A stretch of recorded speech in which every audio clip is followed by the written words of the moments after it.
Livre des Proverbes, chapitre 19.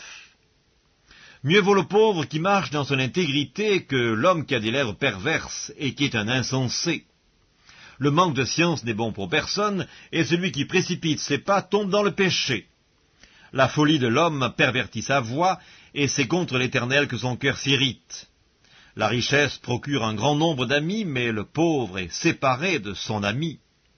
Le faux témoin ne restera pas impuni, et celui qui dit des mensonges n'échappera pas.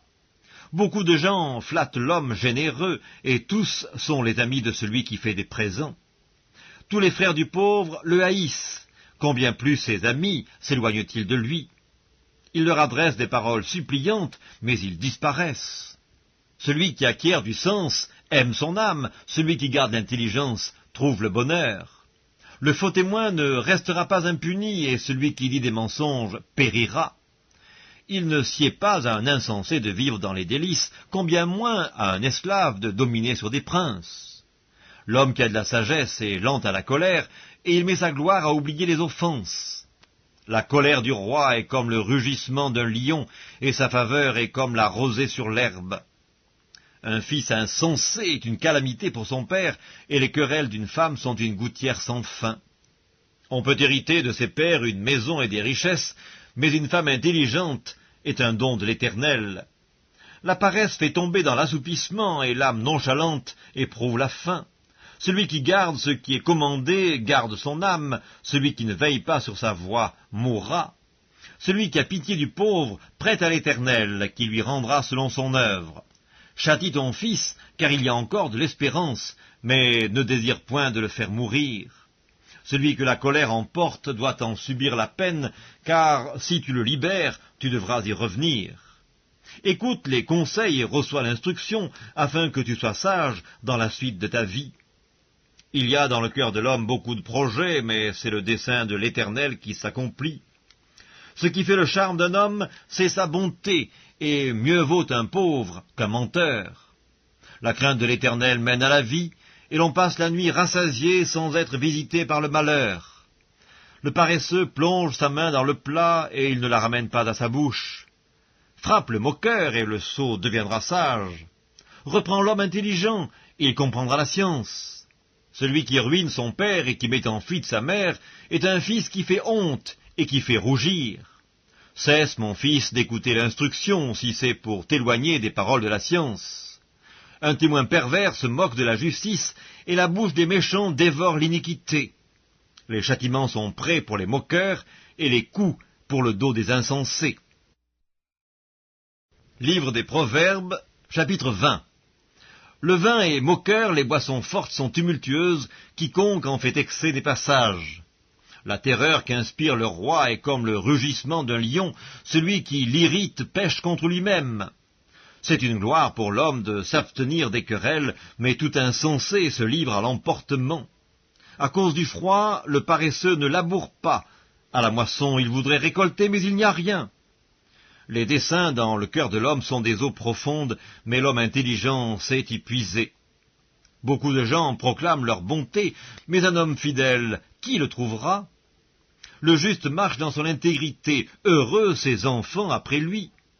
Le roi, assis sur le trône de la justice, dissipe tout mal par son regard. Qui dira « J'ai purifié mon cœur, je suis net de mon péché » Deux sortes de poids, deux sortes d'effats sont l'un et l'autre en abomination à l'Éternel. L'enfant laisse déjà voir par ses actions si sa conduite sera pure et droite. L'oreille qui entend et l'œil qui voit, c'est l'Éternel qui les a faits l'un et l'autre. N'aime pas le sommeil, de peur que tu ne deviennes pauvre. Ouvre les yeux, tu seras rassasié de pain. Mauvais, mauvais, dit l'acheteur, et en s'en allant, il se félicite.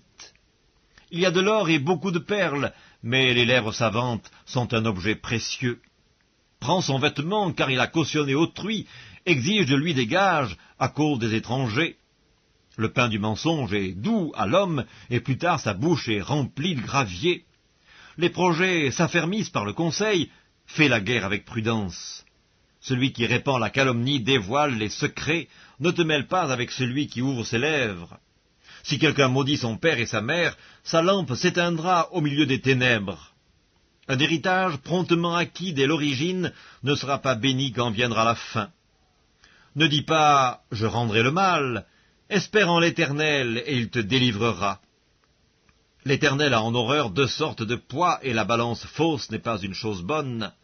C'est l'Éternel qui dirige les pas de l'homme, mais l'homme peut-il comprendre sa voie? C'est un piège pour l'homme que de prendre à la légère un engagement sacré et de ne réfléchir qu'après avoir fait un vœu. Un roi sage dissipe les méchants et fait passer sur eux la roue. Le souffle de l'homme est une lampe de l'Éternel, il pénètre jusqu'au fond des entrailles. La bonté et la fidélité gardent le roi, et il soutient son trône par la bonté. La force et la gloire des jeunes gens, et les cheveux blancs sont l'ornement des vieillards. Les plaies d'une blessure sont un remède pour le méchant, de même les coups qui pénètrent jusqu'au fond des entrailles. Livre des Proverbes, chapitre 21. Le cœur du roi est un courant d'eau dans la main de l'Éternel, il l'incline partout où il veut. Toutes les voies de l'homme sont droites à ses yeux, mais celui qui pèse les cœurs, c'est l'Éternel. La pratique de la justice et de l'équité, voilà ce que l'Éternel préfère au sacrifice. Des regards hautains et un cœur qui s'enfle, cette lampe des méchants, ce n'est que péché. Les projets de l'homme diligent ne mènent qu'à l'abondance, mais celui qui agit avec précipitation n'arrive qu'à la disette. Des trésors acquis par une langue mensongère sont une vanité fugitive et l'avant-coureur de la mort. La violence des méchants les emporte parce qu'ils refusent de faire ce qui est juste. Le coupable suit des voies détournées, mais l'innocent agit avec droiture. Mieux vaut habiter à l'angle d'un toit que de partager la demeure d'une femme querelleuse. L'âme du méchant désire le mal, son ami ne trouve pas grâce à ses yeux. Quand on châtie le moqueur, le sot devient sage, et quand on instruit le sage, il accueille la science. Le juste considère la maison du méchant, l'Éternel précipite les méchants dans le malheur. Celui qui ferme son oreille au cri du pauvre criera lui-même et n'aura point de réponse. Un don fait en secret apaise la colère, et un présent fait en cachette calme une fureur violente. C'est une joie pour le juste de pratiquer la justice, mais la ruine est pour ceux qui font le mal. L'homme qui s'écarte du chemin de la sagesse reposera dans l'assemblée des morts. Celui qui aime la joie reste dans l'indigence, celui qui aime le vin et l'huile ne s'enrichit pas. Le méchant sert de rançon pour le juste, et le perfide pour les hommes droits. Mieux vaut habiter dans une terre déserte qu'avec une femme querelleuse et irritable. De précieux trésors et de l'huile sont dans la demeure du sage, mais l'homme insensé les engloutit. Celui qui poursuit la justice et la bonté trouve la vie, la justice et la gloire. Le sage monte dans la ville des héros, et il abat la force qui lui donnait de l'assurance. Celui qui veille sur sa bouche et sur sa langue préserve son âme des angoisses. L'orgueilleux, le hautain, s'appelle un moqueur, il agit avec la fureur de l'arrogance. Les désirs du paresseux le tuent parce que ses mains refusent de travailler. Tout le jour il éprouve des désirs, mais le juste donne sans parcimonie. Le sacrifice des méchants est quelque chose d'abominable, combien plus quand il l'offre avec des pensées criminelles. Le témoin menteur périra, mais l'homme qui écoute parlera toujours. Le méchant prend un air effronté, mais l'homme droit affermit sa voix. Il n'y a ni sagesse, ni intelligence, ni conseil en face de l'Éternel. Le cheval est équipé pour le jour de la bataille, mais la délivrance appartient à l'Éternel.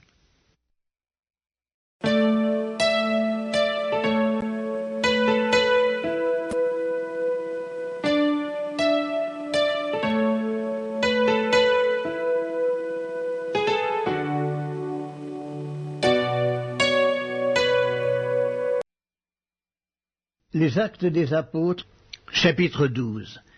Vers le même temps, le roi Hérode se mit à maltraiter quelques membres de l'Église, et il fit mourir par l'épée Jacques, frère de Jean. Voyant que cela était agréable aux Juifs, il fit encore arrêter Pierre. C'était pendant les jours des pains sans levain.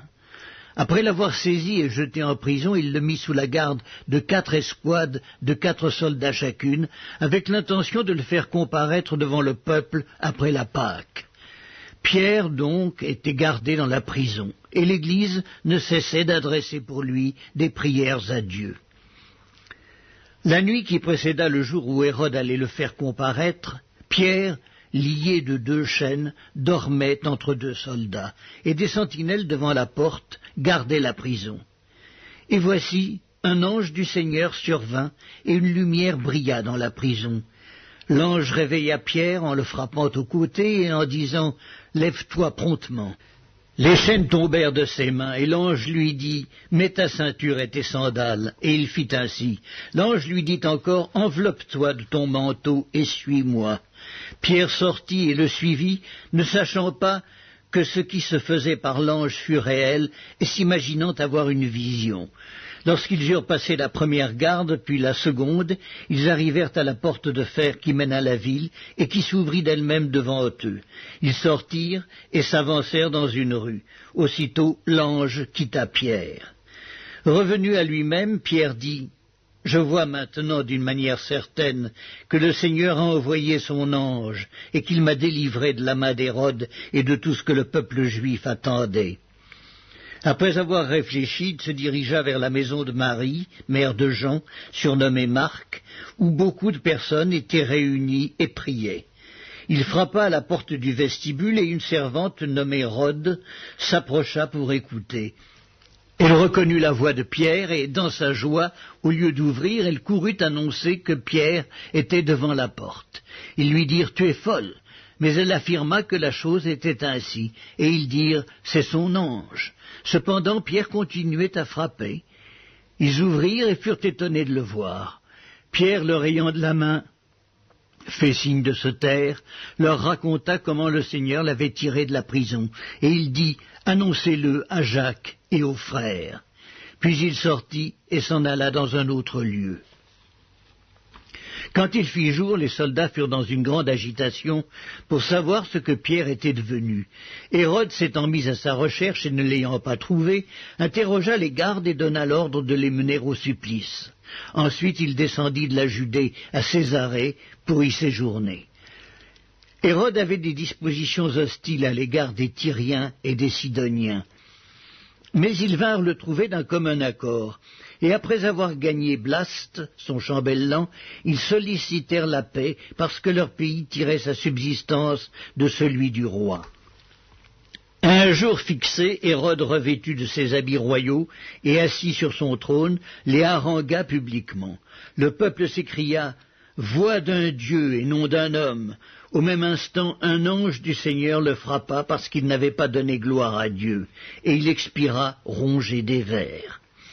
Cependant, la parole de Dieu se répandait de plus en plus, et le nombre des disciples augmentait. Barnabas et Saul, après s'être acquittés de leur message, s'en retournèrent de Jérusalem, emmenant avec eux Jean, surnommé Marc.